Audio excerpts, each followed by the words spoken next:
दोस्तों, भोजपुरी इंडस्ट्री में पवन सिंह ने एक बार फिर से तहलका मचा दिया है। ऐसा क्या किया है पावर स्टार पवन सिंह ने जिससे इनकी हर तरफ चर्चा हो रही है। अगर आप भी पवन सिंह के फैन हैं तो इस वीडियो को दिल से लाइक करके चैनल को सब्सक्राइब कर दीजिए। चलिए वीडियो को शुरू करते हैं।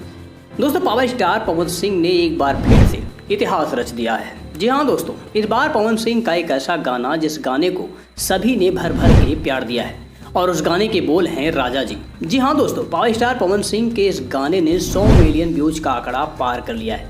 और आपको बता दें कि यह गाना महज एक महीने के अंदर 100 मिलियन का आंकड़ा पार कर लिया है और अभी भी यह गाना खूब सुना जा रहा है।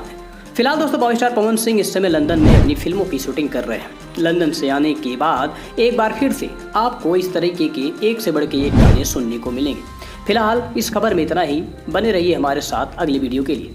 तब तक के लिए नमस्कार।